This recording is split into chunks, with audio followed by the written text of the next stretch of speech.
ሰላም ጤና ይስጥልን። በመካከለኛው ምስራቅ የቀጠናው ጂኦፖለቲካዊ ስርዓት ለዘላለም ሊቀየር በሚችልበት አዲስ ምዕራፍ ላይ እንገኛለን። ዛሬ የምናቀርብላችሁ መረጃ የብዙ ሀገራትን የደህንነት መዋቅር የናጠ ነው። በአንድ በኩል የአሜሪካ ጦር በኢራን ግዛት ውስጥ የሚገኙ ወታደራዊ ኢላማዎች ላይ ድንገተኛና ኃይለኛ የቦምብ ጥቃት መፈጸሙ ተረጋግጧል። በሌላ በኩል ደግሞ ኢራን ከአሜሪካ ጋር የምታደርገውን ጦርነት ለማቆም በታሪክ ታይቶ በማይታወቅ መልኩ የኒውክሌር ክምችቷን ለቻይና አሳልፋ ለመስጠት መወሰኗን የሚጠቁሙ ሚስጥራዊ ሰነዶች ወጥተዋል። ከዚህ ሁሉ ወታደራዊና ዲፕሎማሲያዊ ትኩሳት ጀርባ ደግሞ ሌላ የቴክኖሎጂ የስለላ ጦርነት ሌላ መልክ ይዟል። እስራኤል የኢራኑን መሪ አያቶላ አሊ ካሚኒን ለመግደል የተጠቀመችበትን የካሜራ ጠለፋ ዘዴ አሁን በራሷ ላይ ስጋት ሆኖባታል። ይህንን እጅግ ሰፊ ዘገባ እስከ መጨረሻው እንድትከታተሉ እንጋብዛለን። አብራችን ቆዩም። የአሜሪካ ማዕከላዊ ዕዝ ባወጣው አስቸኳይ መግለጫ በደቡብ ኢራን በሚገኙ ወታደራዊ ይዞታዎች ላይ ራስን የመከላከል የተባለ የአየርና የባህር ጥቃት መፈጸሙን አረጋግጧል። የዙ ቃል አቀባይ ካፕቴን ቲም እንደገለጹ ጥቃቱ የተፈጸመው በስትራቴጂካዊ የሆርሙዝ ባህረ ሰላጤ ነው።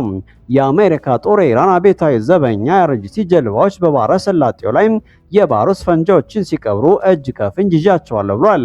ከዚህም በላይ በባንዳስ አካባቢ የሚገኝ የኢራን ጸረ አውሮፕላን ሚሳኤል ጣቢያ የአሜሪካ የጦር አውሮፕላኖችን ኢላማ ለማድረግ በመሞከሩ አሜሪካ በወሰደችው የአጸፋ እርምጃ ጣቢያውንና ሁለት የኢራን ጀልባዎች ሙሉ በሙሉ አውድሜያለሁ ብላለች።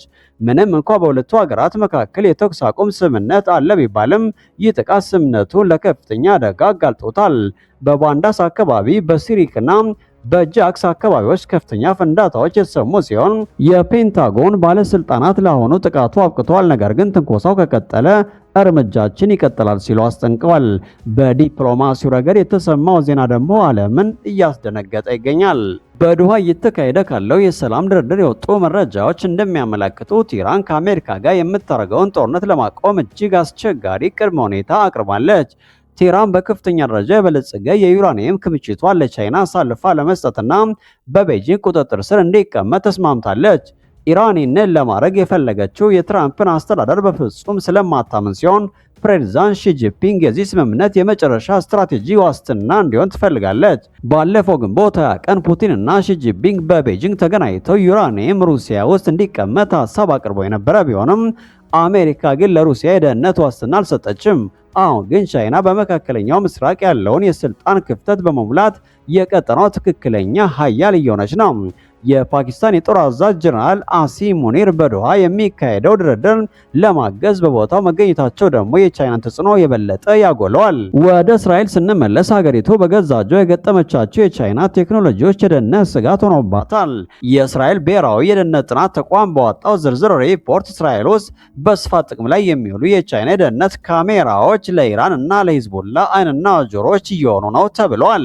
እነዚህ ኢንተርኔት የተገናኙ ካሜራዎች በኢራን ጠላፊዎች አማካኝነት ከተጠለፉ ኢራን የእስራኤል ከተሞችን የቀጥታ ስርጭት ማሳየት፣ የሚሳኤል ኢላማዎችን መለየትና የህዝቡን እንቅስቃሴ መከታተል ትችላለች እንደማለት ነው።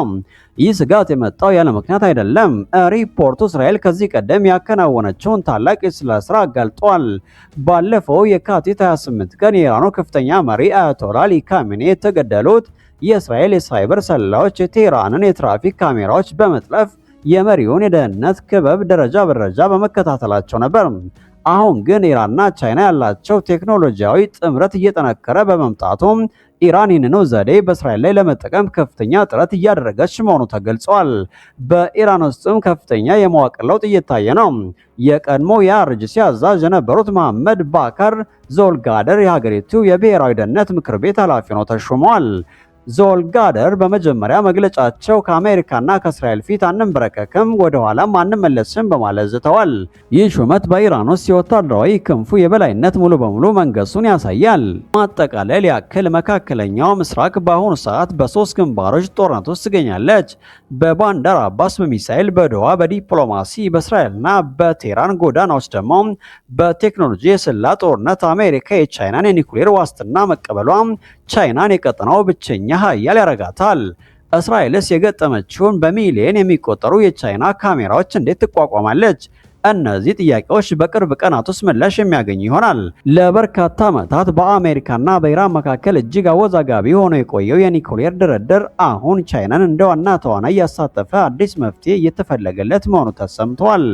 ይህ መረጃ እንደሚያመለክተው ከሆነ ኢራን ያከማቸችውን ከፍተኛ መጠን ያለው የዩራኒየም ክምችት ወደ ቻይና ለማዛወር ጥልቅ ውይይት እያደረገች ነው። ይህ አዲስ የቀረበው የሰላም እቅድ በድርድሩ ሂደት ውስጥ እንደ ትልቅ እንቅፋት ተደርጎ የሚወሰደውን ኢራን ስምምነት ከፈረመች በኋላ የኒኩሌር ቁሳቁሷ ምን ይሁን የሚለው ጥያቄ ምላሽ ለመስጠት ያለመ ነው። ቻይና ይህንን የዩራኒየም ክምችት ለመረከብ ፈቃደኛ መሆኗ በምዕራባውያን ዘንድ ያለውን ስጋት ሊቀንስ ይችላል ተብሎ ይታሰባል። ይህ እርምጃ ከተሳካ የኢራን የኒኩሌር መሳሪያ ለመስራት ያላትን አቅም በከፍተኛ ሁኔታ የሚገድብ ከመሆኑም በላይ ለዓመታት ተጥሎባት የነበረው የኢኮኖሚ ማዕቀብ እንዲነሳላት መንገድ ሊከፈት ይችላል ተብሎ ይጠበቃል።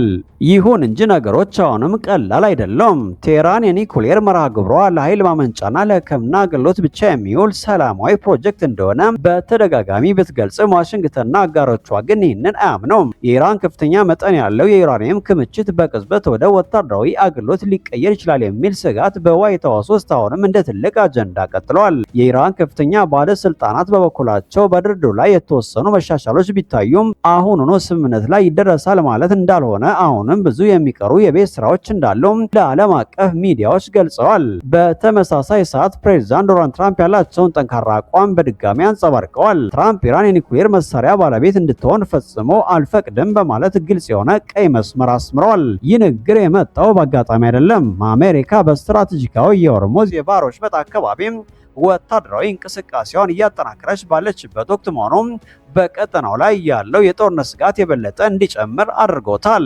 የአሜሪካ የጦር መርከቦች በባህር ወሽመጡ ላይ የሚያደርጉት እንቅስቃሴ ኢራን የዓለምን የነዳጅ መስመር እንዳታስተጓጉል ለማስጠንቀቅ የታለመ እንደሆነ ተንታኞች ይናገራሉ። ታዲያ ይህ የቻይና ጣልቃ ገብነት ለዓመታት የዘለቀውን ይህንን ቅራኔ በእውነት ይፈታ ይሆን ወይስ አሜሪካና ኢራን ወደማይቀረው ወታደራዊ ግጭት ያመራሉ? የቻይና ሚና በድርድሩ ላይ አዲስ ተስፋ የፈነጠቀ ቢሆንም የትራምፕ አስተዳደርና የኢራን ግትር አቋም ነገሮች ወደ የት እንደሚያመሩ የሚያሳዩ ምልክቶች ግን አልታዩም። ክብራትና ክብራን ይህንን ተለዋጭ መረጃ በቅርበት እየተከታተል ለእናንተ የምናደርስ ይሆናል። እናንተም ስለዚህ ጉዳይ ያላቸውን አስተያየት በኮሜንት መስጫው ላይ ጻፉልን። የቻናላችን ቤተሰብ ካልሆናችሁ ሰብስክራይብ በማድረግ ወቅታዊና ሰበር መረጃዎችን በፍጥነት ያገኙም። ስለተከታተላችሁ እናመሰግናለን። ሰናይ ጊዜ። ሰላም ጤና ይስጥልን። በመካከለኛው ምስራቅ የቀጠናው ጂኦፖለቲካዊ ስርዓት ለዘላለም ሊቀየር በሚችልበት አዲስ ምዕራፍ ላይ እንገኛለን። ዛሬ የምናቀርብላችሁ መረጃ የብዙ ሀገራትን የደህንነት መዋቅር የናጠ ነው። በአንድ በኩል የአሜሪካ ጦር በኢራን ግዛት ውስጥ የሚገኙ ወታደራዊ ኢላማዎች ላይ ድንገተኛና ኃይለኛ የቦምብ ጥቃት መፈጸሙ ተረጋግጧል። በሌላ በኩል ደግሞ ኢራን ከአሜሪካ ጋር የምታደርገውን ጦርነት ለማቆም በታሪክ ታይቶ በማይታወቅ መልኩ የኒውክሌር ክምችቷን ለቻይና አሳልፋ ለመስጠት መወሰኗን የሚጠቁሙ ሚስጥራዊ ሰነዶች ወጥተዋል። ከዚህ ሁሉ ወታደራዊና ዲፕሎማሲያዊ ትኩሳት ጀርባ ደግሞ ሌላ የቴክኖሎጂ የስለላ ጦርነት ሌላ መልክ ይዟል። እስራኤል የኢራኑን መሪ አያቶላ አሊ ካሚኔን ለመግደል የተጠቀመችበትን የካሜራ ጠለፋ ዘዴ አሁን በራሷ ላይ ስጋት ሆኖባታል። ይህንን እጅግ ሰፊ ዘገባ እስከ መጨረሻው እንድትከታተሉ እንጋብዛለን። አብራችን ቆዩም።